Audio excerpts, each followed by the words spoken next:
Lux presents Hollywood.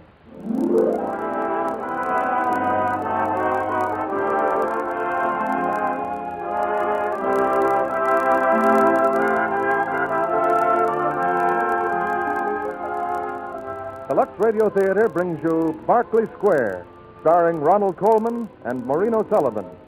Ladies and gentlemen, your producer, Mr. Cecil B. DeMille.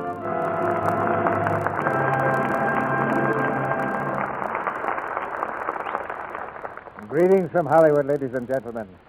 If any of you are thinking of writing a novel, I commend to your attention a little-known volume by one of America's best-known novelists, Henry James. It's called The Sense of the Past. It contains not only this novel, but also the author's notes which he jotted down while working. And it contains one of the most fascinating ideas ever put on paper. The idea behind tonight's play, Berkeley Square, in which a young man, through his love of the past, breaks through the barrier of time and finds the girl he loves in the 18th century. Before reaching the screen, the play suggested by Henry James' novel was one of the great successes of our generation. It was filmed by 20th Century Fox, and it comes to you tonight on the Lux Radio Theater with two favorite stars, Ronald Colman and Maureen O'Sullivan. I suppose all of us have at some time toyed with the idea of visiting the past and reliving some romantic period that appeals to us. And certainly 18th century England is one of the most picturesque with its colorful, elaborate costumes. You can imagine how helpful Lux Flakes would have been in taking care of those voluminous, expensive garments. In fact, Lord Chesterfield, the arbiter of fashion of that era, prescribed that not only should one's clothes be well made and one's wig well powdered, but one's linen should at all times be extremely clean. If Lord Chesterfield could pierce the barrier of time like the hero in tonight's play and visit the 20th century in America, I'm sure he would add a hearty recommendation for Lux Flakes. Now the clock points to curtain time. And here's the first act of Berkeley Square, starring Ronald Colman as Peter Standish and Maureen O'Sullivan as Helen Pettigrew.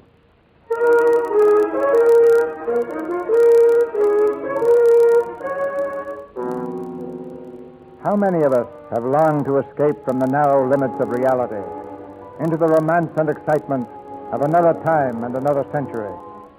But if we could journey back into the mystery of the past, what would we find? Contentment or unhappiness? This is the narrative of a man who made such a journey, a man who went from today into yesterday.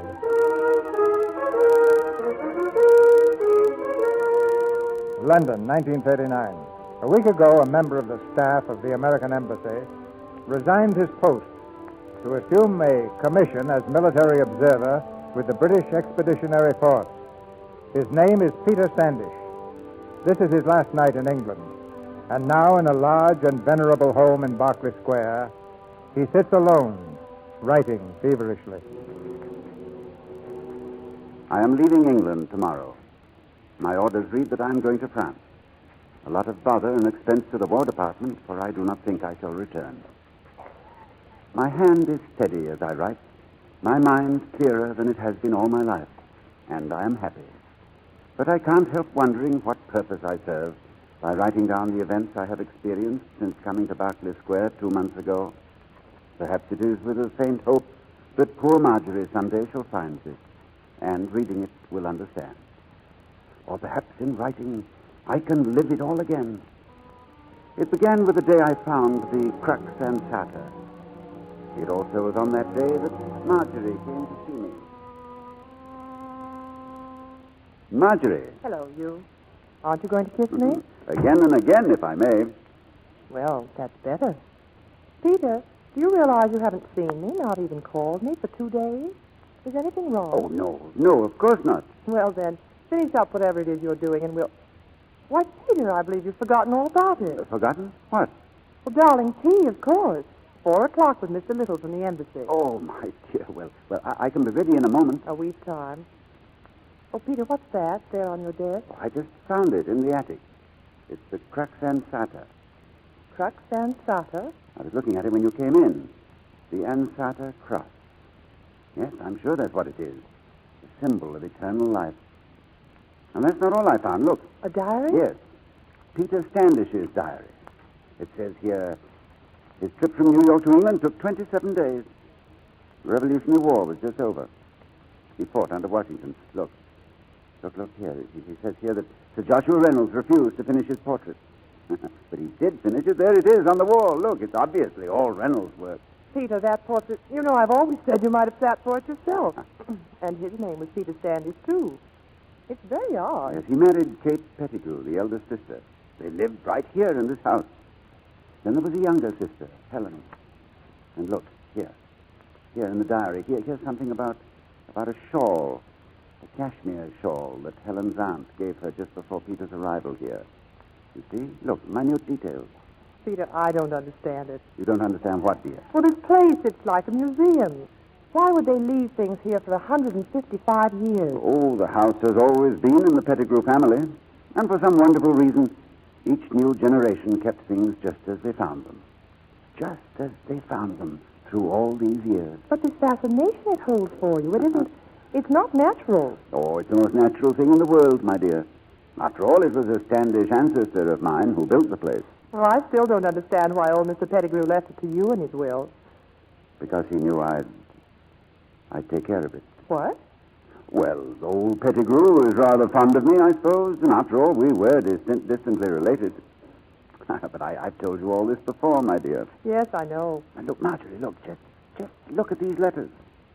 Dozens of letters from Peter Standish to Kate Pettigrew, courting her from across the Atlantic Ocean. And this one. The very letter he wrote Kate's mother the day he arrived in England. Read it. The Blue Boar Inn, German Street, September 3rd, 1784. Lady Anne Pettigrew, honored madam, having arrived within the hour, I shall do myself the honor to wait upon you at 5:30 in Berkeley Square. Peter Standish. 5:30. September the 3rd. Well, that's today, September the 3rd. The paper's yellow. The ink all but faded. But I imagine Lady Anne is reading that letter now. 155 years ago today, 5:30, September the 3rd, 1784, he walked through that very door. Peter. Hmm? It's not very flattering, playing second fiddle to a house. Oh, Marjorie, my dear, how can I... I'm almost glad we decided not to be married until Christmas. Oh, darling, I'm sorry. I'm afraid my feelings have been hurt, Peter. I'm ashamed of myself, Marjorie, but I can't see you for the next week or two. I must have 2 weeks to myself. Here. Alone. Oh, please, trust me. Oh, I will trust you. I will. If you'll only tell me what this is all about. No, I can't. Please. What's that? What? It sounded like a coach. A coach rattling over the cobblestones. It seemed to stop here. No. No, it's nothing. But, Peter, a coach?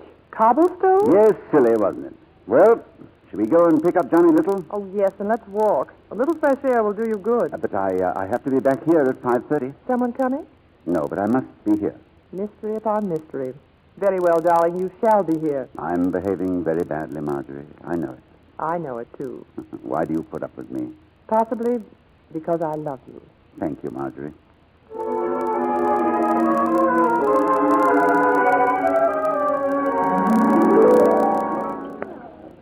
But what in the world happened to Marjorie? I thought the three of us were going to have tea. Yes, so did I. We started out to meet you, Johnny, and then she said she'd better run on home. I'm afraid I've hurt her badly. Yes, you have, Peter. She telephoned me after she left you. She thought perhaps if I spoke with you alone, but... What about? Peter, I've known you for a long time. There's something wrong with you. I'd like to know what it is. If I can, I want to help you. Help? Do I look as if I need help? Where have you been keeping yourself? I haven't seen you in a month. Oh, it's the house. Been taking up most of my time. The house? People can get morbid and musty shutting themselves up in old houses. Marjorie is really quite disturbed about you. Yes, I wish she weren't. Look here. Why don't you get away for a while? Yes, it would be great to get away, wouldn't it? Really away? There still are adventures, John. Inconceivable adventures. Adventures? What adventures? Oh, why shouldn't I tell you? John, I believe that when I go back to my house in Berkeley Square, I shall walk straight into the 18th century and meet the people living there. All right, I told you now. I'll go and call up a psychiatrist. Oh, there's time for that, I think. Well, I never met anyone before who believed in ghosts. Who said anything about ghosts? I believe they're alive, John. That Peter Standish, my ancestor, is alive, and just as I'm living here, he's living there, back in his own time. Own time? The 18th century? Yes. Now, hold on. Oh, I know what you're thinking, but maybe this will tell you what I mean. Now, suppose you're in a boat, John. A boat that's sailing down a winding stream. You watch the banks as you pass by. A few minutes ago, backstream, you passed a grove of maple trees. You can't see them now, can you? You saw them in the past. Of course. Well, good. Now you're watching something else. Before your eyes now is a field of clover. Now, in the present. And you don't know yet what's waiting for you when you round that bend in the river just ahead. There may be wonderful things there, but you can't see them till you pass that bend. It's in the future, isn't it? Really, Peter? Now, isn't it? Yes, it's in the future. All right. Now, remember, you're in the boat. But supposing I'm in a plane, high above you. I'm looking down, and in one glance, I can see it all. What is past and present and future to the man in the boat are all one to the man in the plane. Proving what? Well, don't you see? Proving that all time, real time, is nothing but an idea in the mind of God. John, how would you like to walk down the quiet streets of London?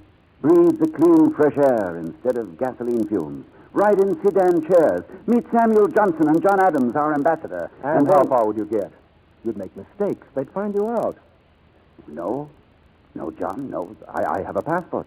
Passport? It is a diary. The diary of a man who came to London from America. I know everything he did from the moment he arrived. Naturally, I'd have to do everything he did. I mean, I couldn't change anything in the 18th century that had really happened in the 18th century. Peter, for heaven's sake. Well, it's 5 o'clock, John. Thanks for tea. Peter. And I'll call you in a few days. Perhaps.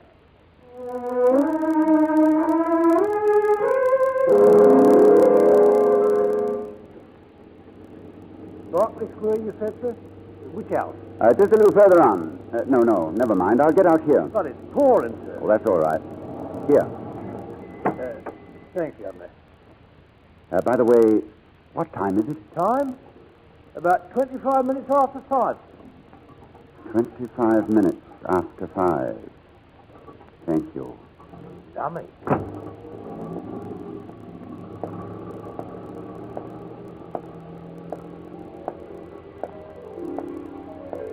Honored Madam, having arrived within the hour, I shall do myself the honor to wait upon you at 5:30 in Berkeley Square.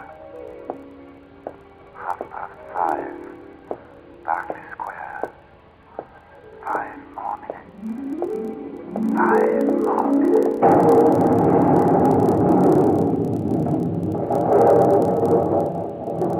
Look, and Kate, a letter from our cousin Peter Standish. He's arrived in London. A letter? When did he dispatch it? From where? It came but now from the Blue Boar in Jermyn Street, by messenger. Here.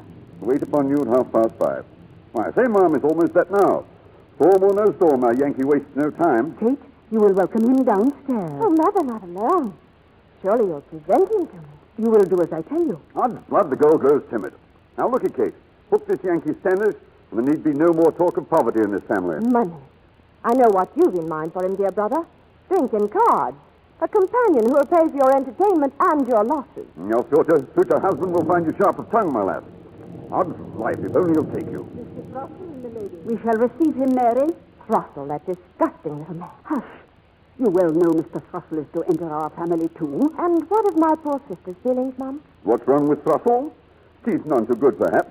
But £1,500 a year. Thomas. Mr. Throstle, milady. Lady Anne, Miss Pettigrew, and Sir, your servant. Come in, Mr. Throstle. We have great news. I am aware of it.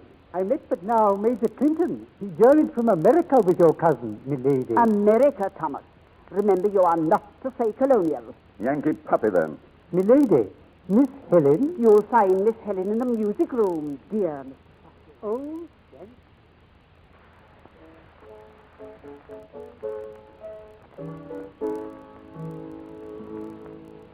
Lovely, Miss Helen. Lovely. Oh, thank you. Miss Helen, you are aware that I have your mother's permission to pay my visit. Surely you know my feelings, Mr. Throstle. At least, if your affections are not disposed elsewhere, I may continue to hope. I shall never marry. Helen. Yes, Kate? Helen, our cousin Peter Standish is in London. And is about to present himself. And Mr. Throstle, Mr. Standish has written that he would buy a townhouse, a country estate. And a what? Thomas. Mother, I hear a coach. A coach? Quickly, Kate, down the stairs. Good luck with your service, Kate. Come, dear Mr. Throstle. Helen? Helen, why must Mother do this to me? Only be yourself, Kate, dear. Our cousin will not eat you.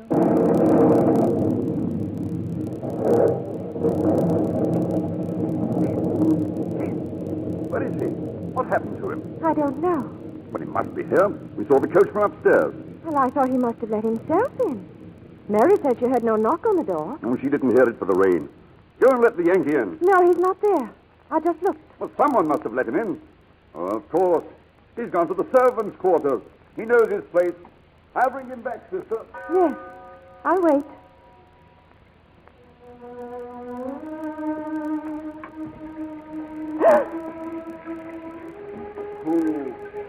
Who are you? Oh, your servant, sir.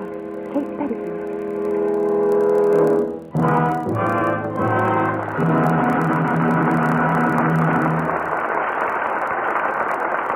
We'll bring you Act 2 of Berkeley Square in a moment. Meanwhile, here's Libby. With a bedtime story. That sounds interesting. For ladies only. Once upon a time, there were 3 pairs of rayon stockings. 1, 2, 3. They were really lovely, but alas, they were bought by a very careless girl. First, she wore pair number 1. And that night she washed them. But oh, what she did. She used hot water and rubbed them with a cake of soap, and in just a few days they were gone.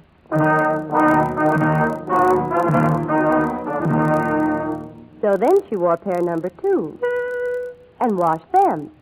The next morning when she went to put them on, they weren't quite dry, but the careless girl put them on anyway, and that was the end of number 2.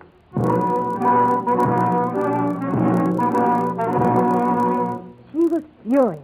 She was so mad she went right down to the store where she bought the stockings to tell them about it. But the salesgirl said, "What a shame.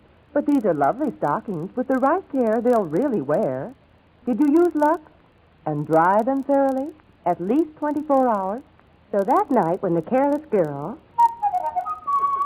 took off pair number 3, she did just what the girl in the store said. She made lukewarm suds with mild Lux flakes and squeezed them gently through the stockings. Then she rinsed them and hung them to dry. All that night and all the next day, too. And the last we heard, she was still wearing pair number 3, which lived happily thereafter. Using Lux is the way to make you live happily with your stockings. There are all sorts of scientific tests that show stockings washed with Lux last twice as long as those washed with a strong soap or rubbed with a cake of soap. Yes, actual strain tests, hundreds of them, prove this. So better stick to Lux Flakes for stockings. Now, Mr. DeMille returns to the microphone. Act 2 of Berkeley Square, starring Ronald Coleman as Peter Standish and Maureen O'Sullivan as Helen Pettigrew.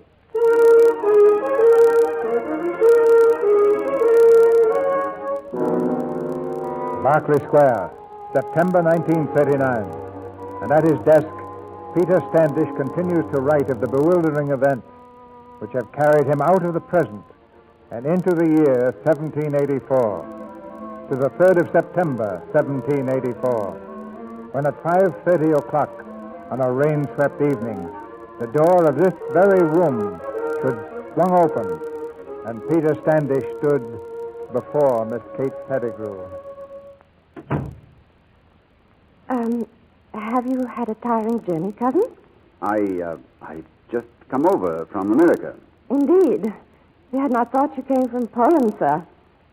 In the General Wolf. We had not thought... it took 27 dreary days. A ship? You did not swim across? Oh, cousin, I'm being a bore. Inexcusable for one who has just met his betrothed. Betrothed? Oh, come, Kate. It was all arranged in our letters.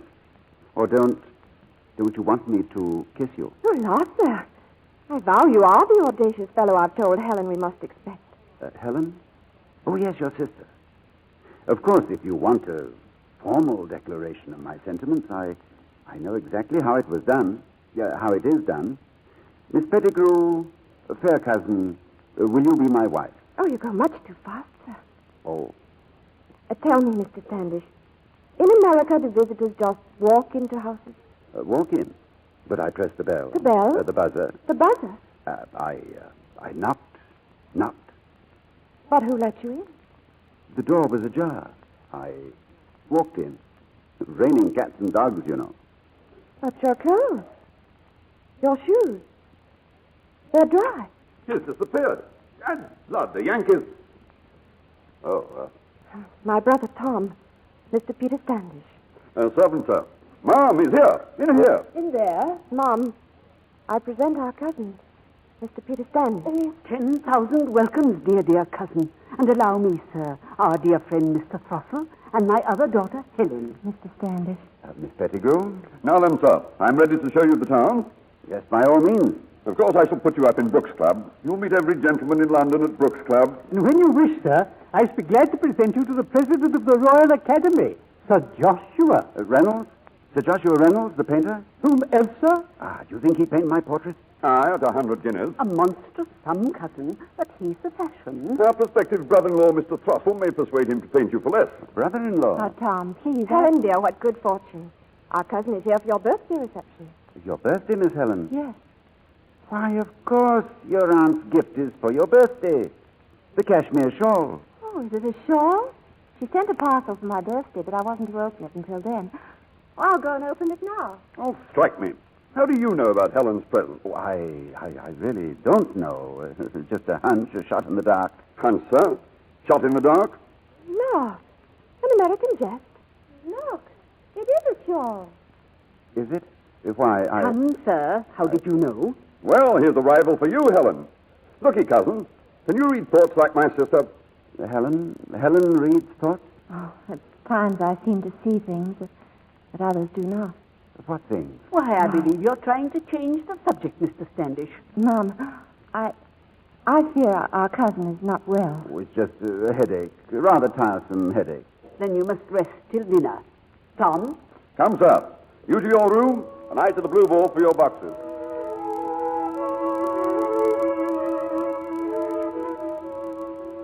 It was rather stupid of me to have mentioned that shawl, and strange that Helen should be so quick to sense my confusion. Helen. The diary mentions so little of her, and nothing at all of her second sight. Tom left me alone in the room, and suddenly, before a mirror, I saw an incredible sight. Myself, faultlessly groomed in knee breeches and silver buckles, a wig on my head and lace at my neck. I went to a window and flung it open. Yes, it was all true. I saw other men in the square, men dressed as I was dressed, and coaches and sedan chairs, and a watchman bawling the hour of the day. I, Peter Standish, had in the year 1939 swept time away and walked into another century. I was alive in 1784 in Berkeley Square. And then I heard music. A spinet. I followed the sound, and in a moment I stood again before Helen Pettigrew. You play very well, Helen. Oh, no, please, don't stop. Your headache is cured already, cousin? Completely. You really did not have a headache? No. How did you know about my shawl? No, please. No more questions. Helen, I feel you're the only one here I can talk to. You'll help me, won't you? How can I help you, cousin? Well, it's all so strange, all this. This? London? Berkeley Square? And I didn't think it would be. It makes me uncomfortable. You can see that, can't you? Oh. Kate will soon put you at your ease. And you, Helen, are you really engaged to Mr. Throstle? Tom had no right to say that. Mother would like me to be. I thought so. Look, we'll make a bargain. You help me out, and I'll back you up. Will you? I want... Oh, I keep forgetting. I can't interfere with things that really did happen. I mean, you see, my position here is so awkward. Awkward, sir? You're reported to have £10,000 a year. With that, you may do anything you wish. Perhaps you do marry Thrussell after all. Never. Helen, look at me. Is there anything strange about me? Strange? Well, I'm an American, you know, and just come into this new world. That's why I may seem nervous. The family's inside. Perhaps we'd better join them. Oh, no, please, don't go. Kate is waiting for you, Peter. Oh, yes. And my brother. He and Mr. Thrussell spoke of taking you to Brooks Club. Brooks Club, yes. Yes, I think I shall like that.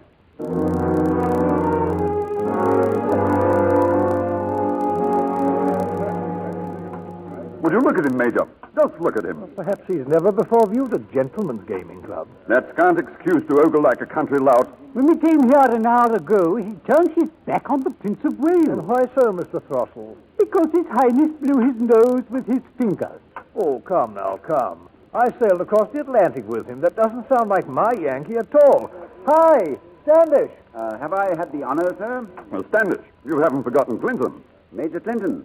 Why, of course, but dressed like a peacock? Why, your own mother wouldn't know you. You don't seem the same man, sure. Nor you, sir. Not the same man at all. Well, we must push off now, mustn't we, Mr. Thrussell? Push off? Well, you offered to take me to Sir Joshua. He's going to do my portrait, Clinton. But you haven't met him yet. He'll do it. He's got to. Well, Thrussell, let's get a taxi and, let's be on our way, shall we? A good day, gentlemen.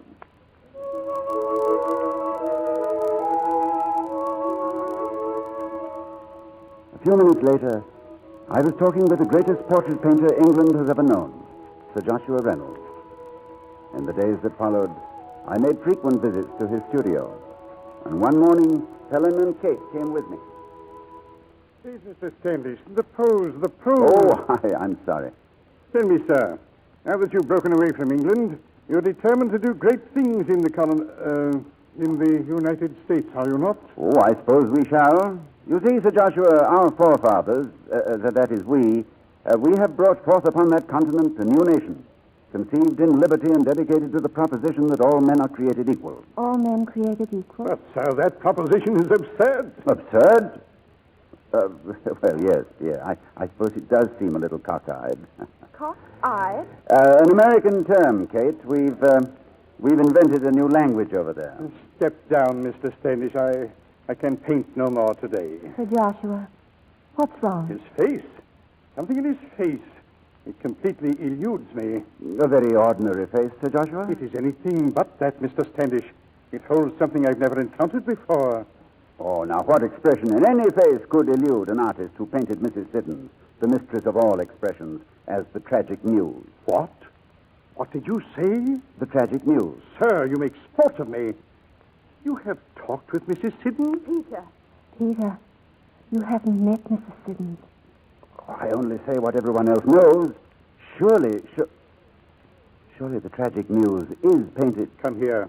Look, behind the drape. You see? The canvas has scarcely been started. One sitting, Mr. Standish. That is all. Not even Mrs. Siddons knows the name I have in mind for this. The tragic muse. Oh, I'm sorry I mentioned it before it happened, Sir Joshua. When may I come again? If you wish, next Wednesday. By then I shall know if I can continue your portrait or not. Oh, thank you. Thank you.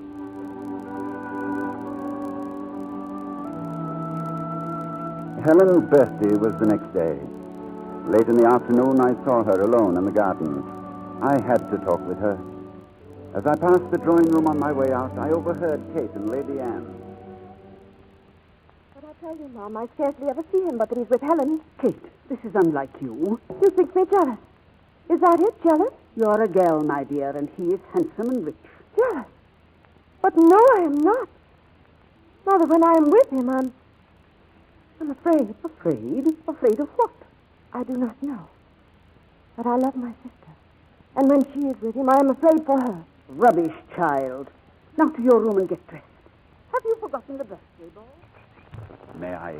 May I sit with you, Helen? Oh, my, what a sober face, Peter. Helen, are you afraid of me? How could I be afraid of one for whom I feel sorry? You're unhappy with us. You feel strange among us. Yes. Everything's so different. They all liked me at first, but now I can see it in their eyes. Fear. That's because you look through us, Peter.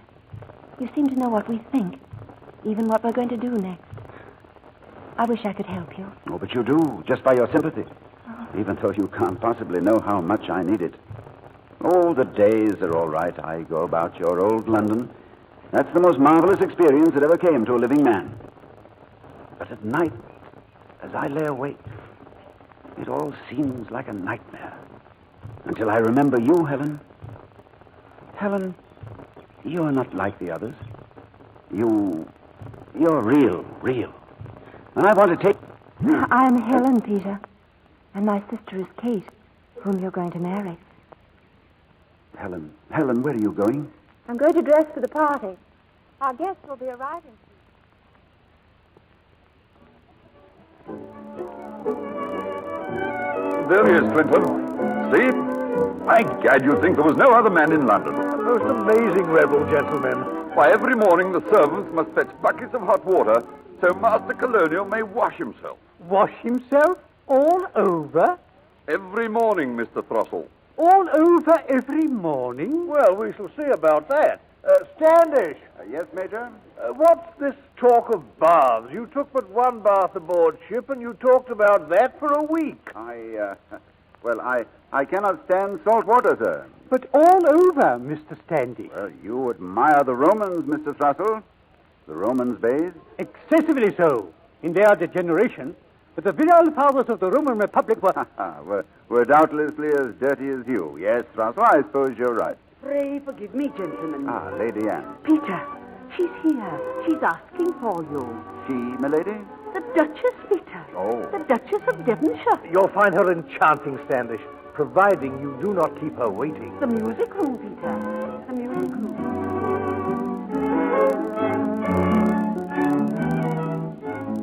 After all, Mr. Standish, we would have yielded the tea tax. Why did you Americans insist on rebellion? Why? I suppose, Duchess, to make the world safe for democracy. Democracy, sir? But surely you don't begrudge us our poor stretches of wilderness. You, upon whose empire the sun never sets. The sun never sets. Sir, England has seldom received so magnificent a compliment. Yes, it is rather a good phrase, isn't it? Now about Miss Pettigrew. She will make you a devoted wife. And I'm sure, Mr. Standish, you are her very first love. Men always want to be a woman's first love, Duchess. Women have a more subtle instinct about things. What they like is to be a man's last romance. Oh, now I swear there's no nimbler tongue than this in all London. And are you certain, as I am, that Miss Pettigrew is all you would want? All I want? I have found there are in this world only two tragedies. One is not getting what you want, and the other... Is getting it. Oh, a charming aphorism, Mr. Standish. Georgiana, Duchess of Devonshire. Now, what makes you mention my name? Oh, I didn't mean to. The honor. I'm overcome. You roll it out as if you were announcing me at court. All the grace of the period seems to center in that name. In English history, it is the finest flower of an age of elegance. We know your face from Gainsborough has painted you, hasn't he? Yes. Ah. All the legend and beauty of this time cling about you. What can the 18th century offer that can even compare with... Wait. With... You speak of me so strangely. I find your compliments becoming a little disturbing. Disturbing? You were talking of me as one might talk of the late Mr. Voltaire, in the past tense. Oh, I made no use of past tenses, Duchess. You were thinking of me in the past tense. Yes. You've spoken of me as though I were already dead. Oh, dear me, and I tried so hard to make an impression. Sir, you have made an indescribable impression. You may leave me now, Mr. Standish. Yes, Duchess.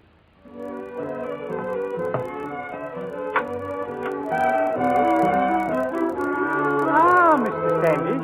Perhaps now Miss Kate will dance with you. Dance with me? Yes. It's been observed that Miss Kate has danced not once with you all evening. Oh. Can it be, sir, that she is almost of a mind to break with you? Kate, break with me? Now listen, Russell. We're going to be married and have 3 children. One of them dies at the age of 7 of smallpox and is buried in St. Mark's churchyard. Now that's absurd, isn't it? But you believe it, don't you? Well, since you can read Kate's future, perhaps you'll inform me also of Helen's. Helen's future? No. No, I don't know that. I don't know.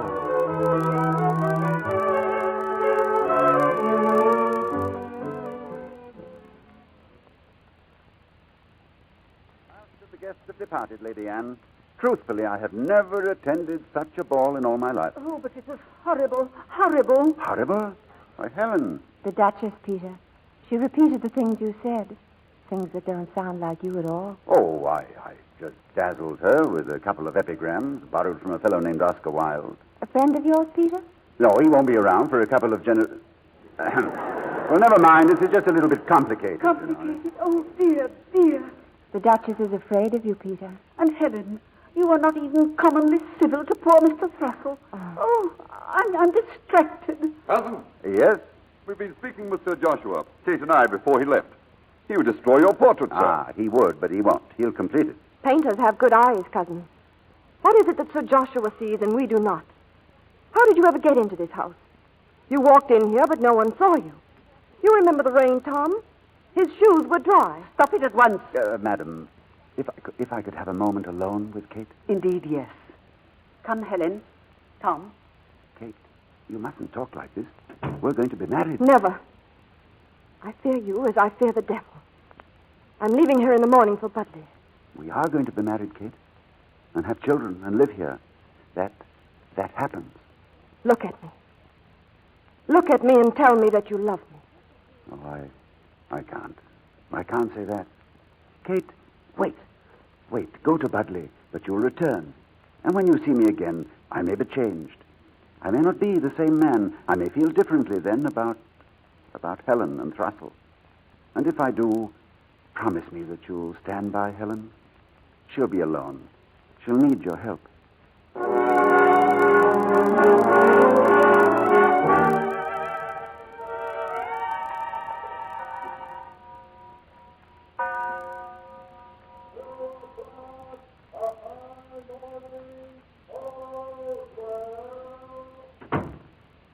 Why, Helen, I thought you'd all gone to bed long ago. Kate told me, Peter.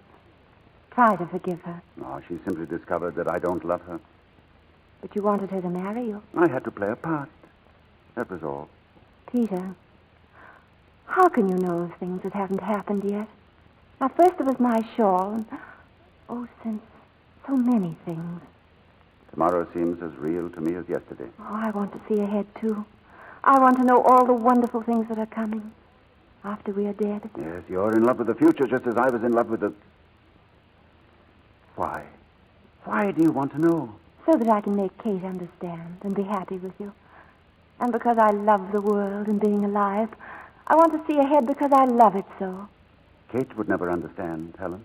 Peter, please, the things you have seen. The things I've seen. Yes. Where shall I begin? That candle there. Helen, long after us, this room, Berkeley Square, all of London will be flooded with light brilliant beyond any candle. All by the movement of one man's hand. By magic. But what would it be like, Peter? It's no use. There aren't words to tell you. I could see them, Peter. Through your eyes. Ah, but that isn't possible. Peter. Helen, your eyes, they burn. This room. Yes. It blazes with your magic lights. And there on the wall, your portrait. It's finished. Sir Joshua finished it as you said he would. The veil is thin for you. A man and a girl. I can see them, too. Oh, they're dressed so queerly. The man, he's like you, Peter. Oh, don't, Helen. Yes, I will see. And outside in the sky, great birds bigger than 100 eagles. Machines with men in them.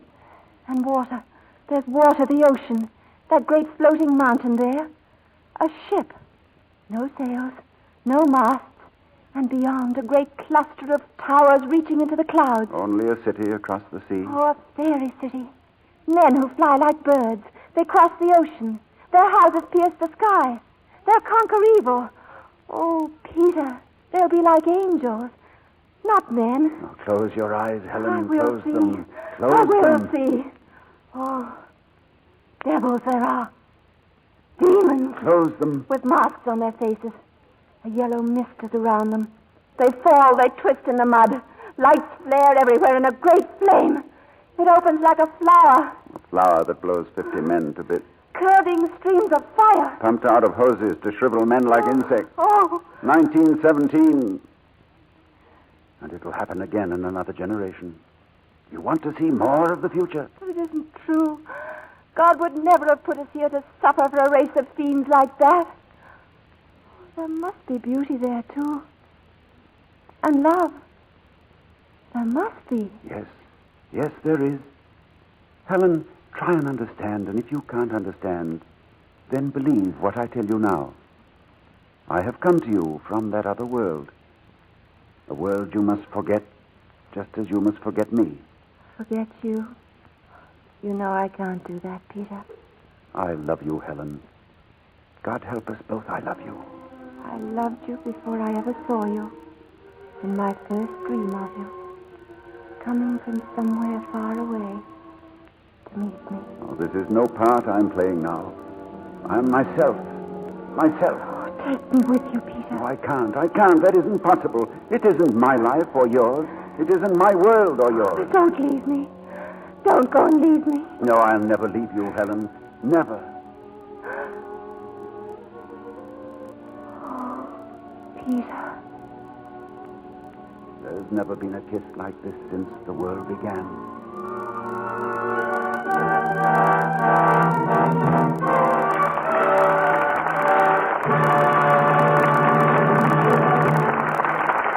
We pause now for station identification. This is CBS, the Columbia Broadcasting System.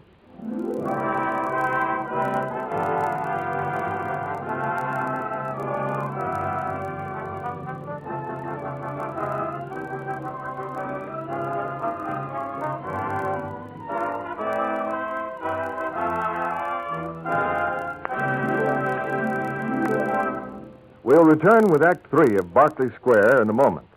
Meanwhile, over at the Allens' house, they're doing their Christmas wrapping early. There's bright paper and Christmas ribbon all over the living room floor. Oh, honestly, the ribbon slipped again. Honey, come put your finger on this knot, will you? I never knew a woman yet who could tie a square knot by herself. Now, no remarks. This is your present to Dad I'm doing. Now, just hold your finger still a minute. There. This pretty paper. Where'd you get it? Looks nice. Gosh, her hands are practically as red as the paper. Must be the housework and the dishwashing.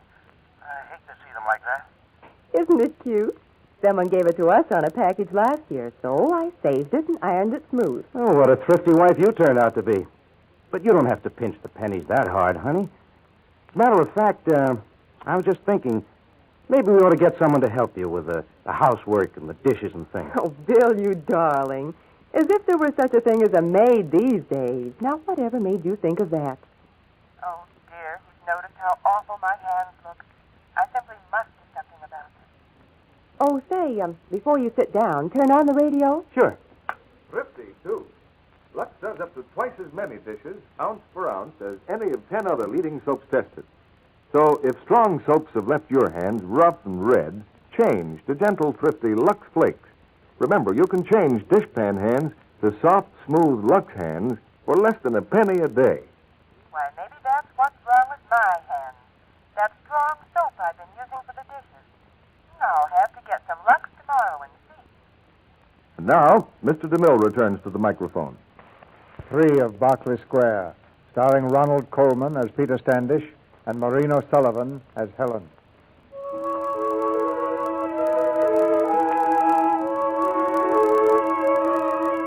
Once again, it's the present time. In Berkeley Square, the rain beats against the black windows. The clock ticks on. And Peter Standish continues the account of his incredible journey into the world of yesterday. I had gone back to live for as long as it pleased me the life of another man. The life of the Peter Standish who was my ancestor. But I could play the part no longer. The man in love with Helen Pettigrew was not my ancestor, but myself. And now I knew I never could leave her. Never. My attentions to Helen became obvious to the household. They talked about it constantly. Then, suddenly, Kate returned from the country. You'll marry neither me nor Helen. I've come back from Budley to save my sister, and save her I shall. You'll return to Budley this very day. First she throws away 10,000 for herself, and now she'd keep Helen from bringing it to the family. If Russell here understands these altered circumstances, surely you can and will. I understand the difference between his £10,000 and my £1,500. My affections still rest with Miss Helen. If Miss Helen loves Mr. Standish, sir, they must marry at once. Are they not seen together constantly? Where are they now but riding in the countryside again? Milady, Mr. Standish is no fit mate for any mortal woman. Then you know. You know.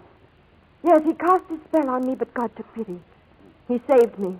We must pray that he save Helen, too. Quiet, they've returned. Cousin? Yes? We'd have a word with you, sir. You've a moment, Mr. Standish? Oh, a century, madam, if you wish it. Where is my sister? Gone to her room, I believe. Mr. Standish, before I came home, I stopped at the American legation. You did what? Yes. I had made a list of 10 of his phrases, expressions of speech. Should not the American ambassador, Mr. Adams, know what words are used in New York? He's a Massachusetts man. He had heard not even one of them. These words are not used in America, nor in this world. Peter Standish came from New York on the General Wolfe. His body stands there. But what have you done with his soul? His soul goes marching on. Now, listen, all of you, in your silly way, you're trying to help Helen, and I love you for that. But I've seen your civilization, your fine city. And I tell you what's needed here is a new fire of London, a new plague.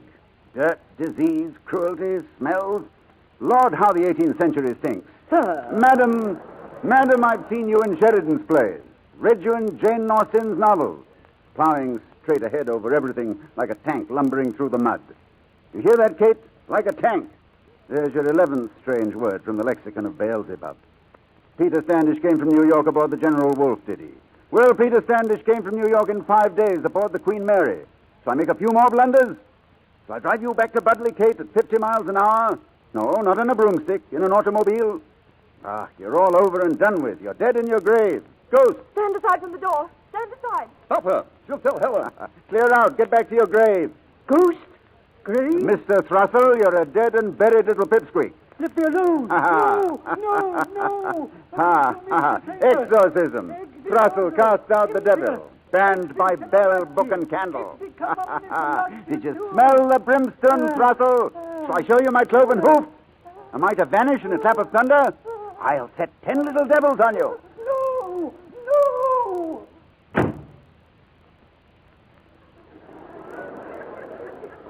Imprisonment. Imprisonment for life. For life. In this filthy little pigsty of a world.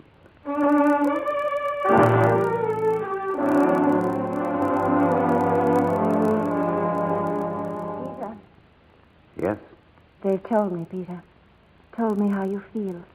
As one alive among the very dead. Helen, we'll leave here, you and I. We'll go to America. People would hate and fear you anywhere. Oh, I can face them all. For you belong to me, Helen, not to them. Each night I've said, he must go back.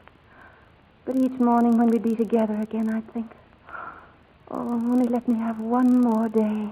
Helen, I couldn't live my own life without you. What life is this for you? Be brave, Peter.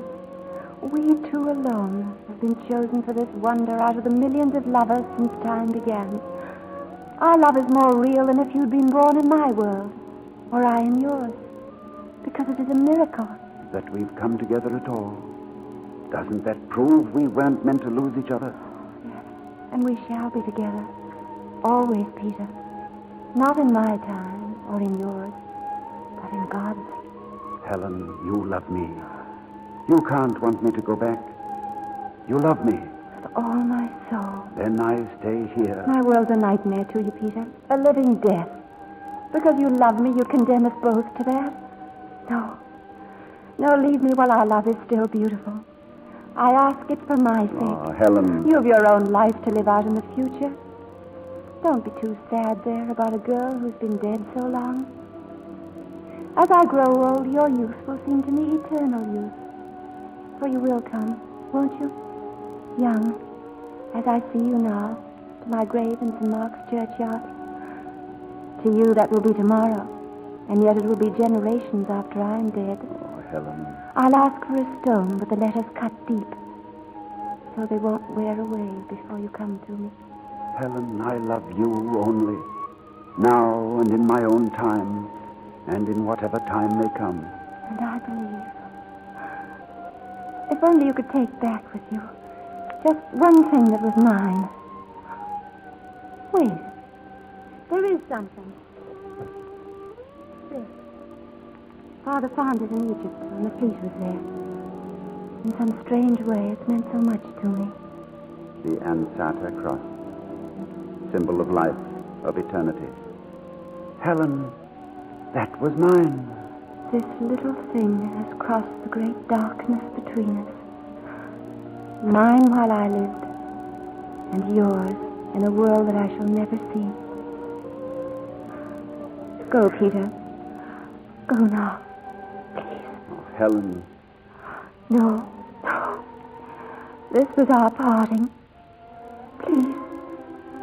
This was our parting. Helen. No more. No more, dear shadows.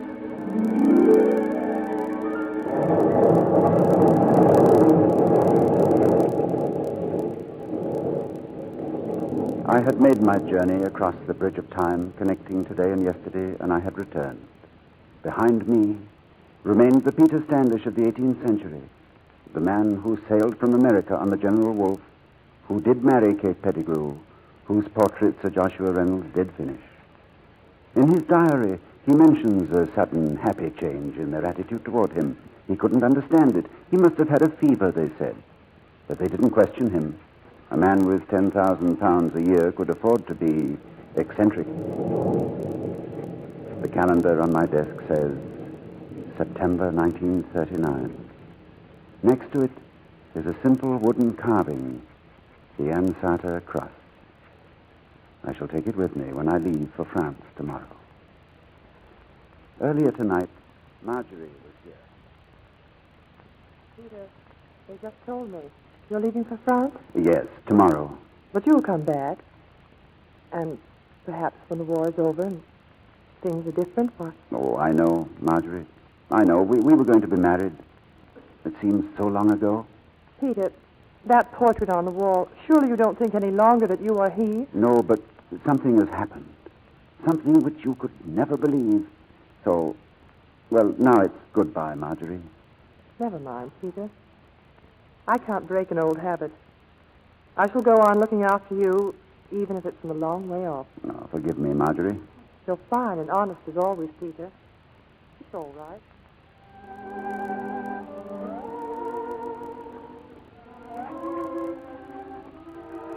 There's very little more to write about. This morning I went to St. Mark's churchyard. There I found a tombstone with these words, cut deep. Here lies, in confident hope of the blessed resurrection and life eternal, Helen Pettigrew, beloved younger daughter of Sir William Pettigrew, K.B., Vice Admiral of the Blue, and the Lady Anne Pettigrew, who departed this life December the 10th, 1784, aged 21 years. We shall be together always, Peter. Not in my time or in yours, but in God's.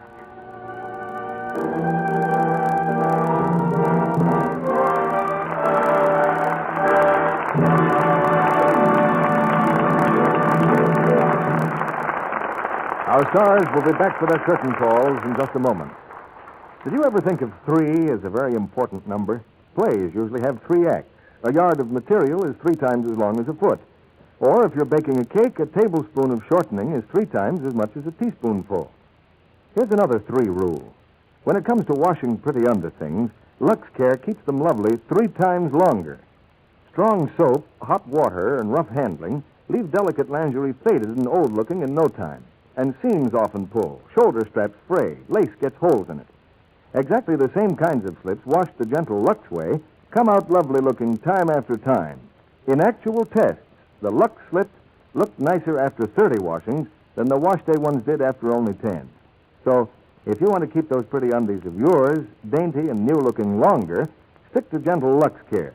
They'll stay pretty extra long, 3 times longer. Now, back to Mr. DeMille and our stars.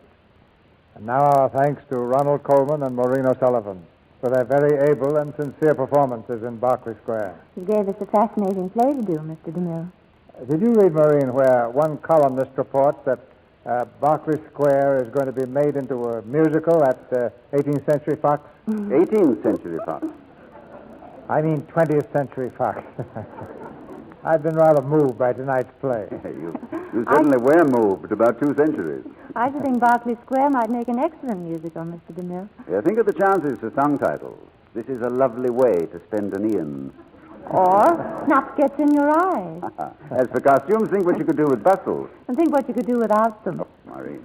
Well, for a musical, we'd have to have a smash finale. That ought to take place in the 22nd century. But how do you know what the 22nd century will be like, Ronald? Well, I look into my crystal ball and I see... Well, that's funny. Why, what do you say? So this thing must be inside out. I'm looking back to 15th century Paris, and there's Francois Villon. Oh, you're seeing this stage next Monday night. Lux Radio Theater, Christmas night? Yes. We've chosen for Christmas that delightful and stirring operetta, The Vagabond King, with Dennis Morgan, Catherine Grayson, and J. Carroll Nash. It's the story of a lovable romantic rogue, a poet who ruled for a day and who loved for a lifetime. And with it goes the enchanting music of Rudolph Frimmel and the singing of 2 of the screen's most lovely voices. Well, that sounds like a very happy Christmas, Phoebe. Good night. Good night. Good night. Good night. I'm glad we met on Berkeley Square.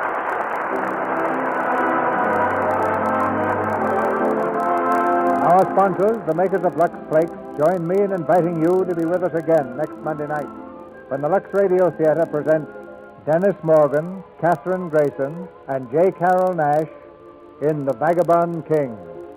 This is Cecil B. DeMille saying good night to you from Hollywood.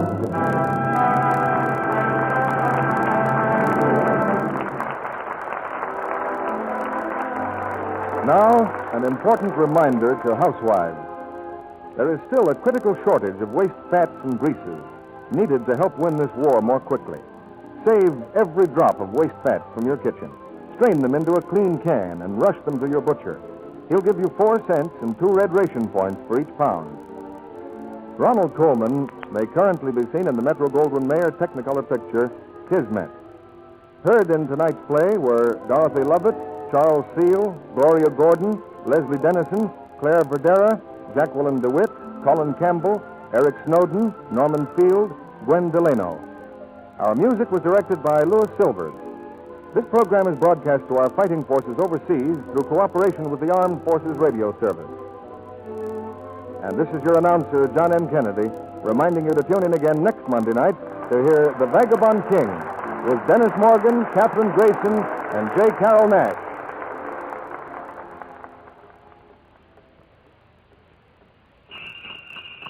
Jingle bells for Christmas cake.